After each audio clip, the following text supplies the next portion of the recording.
Hello, everyone. Bonjour tout le monde. This is Renee Jarrett with Not Sorry for This Story, an unapologetic take on current affairs right out of Canada.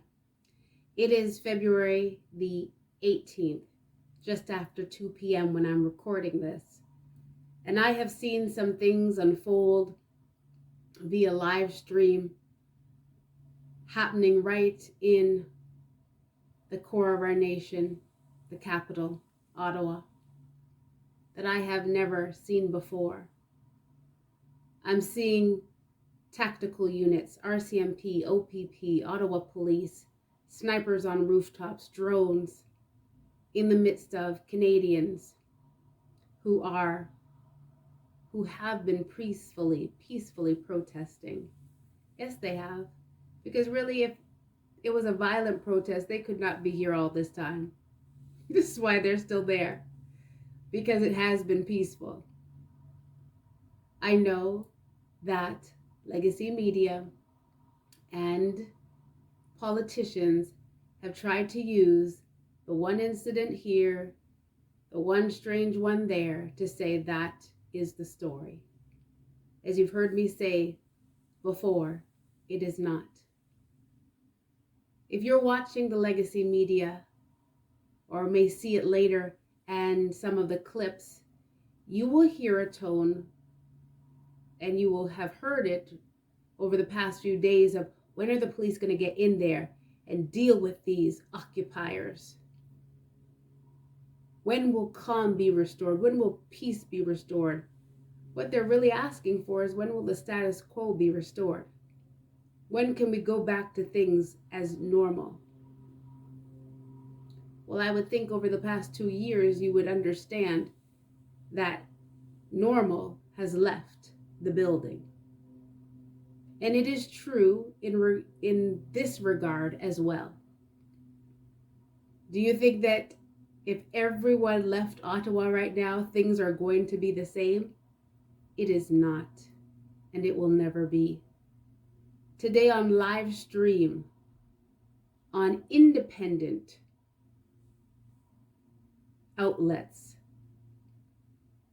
I saw police officers holding a line and pushing people while veterans locked arms and held a line in front of them. They were pushing veterans that were not doing anything but holding a line. In fact, what they were doing was they were saying, "Come join us. We're one of you." There were veterans there that were crying. There was a woman shouting out the oath back to police, as if to say, remember what you vowed. You vowed to protect Canadians. Yes, there are people who have held their ground, and yes, it has affected the equilibrium of Ottawa and of a nation. It's about time. I don't know where this all strikes you, how it lands for you as you watch the news or see some clips.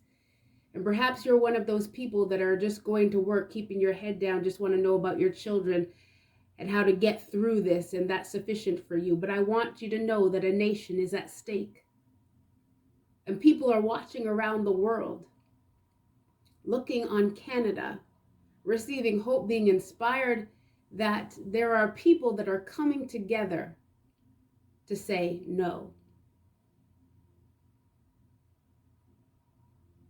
Listen, someone's got to do right. This past week, the Prime Minister invoked the Emergencies Act. First time it's being used in our nation. It was previously known as the War Measures Act. Let me tell you how backwards and upside down some things are in this nation. This measure was invoked. Then they finally were able to decide and have a debate with the vote on this Emergencies Act set for Monday. They paused it today because police are doing their operation, so we'll pause it. But the vote was set for Monday. Look how backwards and upside down this is. The Emergencies Act is already in place. That's why we see things unfolding. That's why we're seeing bank accounts being frozen and suspended and tactical units coming out. But you're going to debate it after it's been put in place. And then you're going to vote on it for it to be removed when the damage had already been done. This prime minister and his government has a minority government. You would never know this. It's as though he is operating as though he has not only a majority government, but a double majority, if that was possible. But when the vote was set to go for Monday, the word on the street was that the leader of the NDP, Jagmeet Singh, was going to vote in favor of it. And of course, as a minority government for the Liberals, their votes would be needed. Do you see how wrong this is?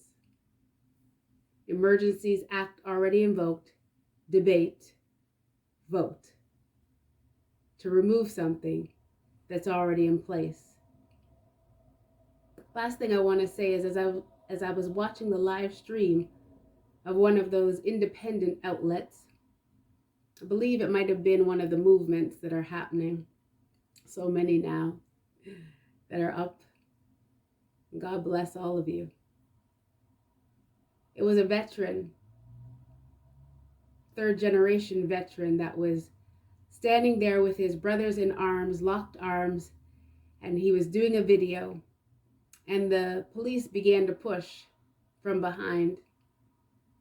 And the last thing you see is just a tussling, and the video goes black. Oh, what a sign of the times. We are in dire straits in this nation. But God, this is not sorry for the story. God bless you. May you have eyes to see. May you continue to stand on guard. And God, keep our land.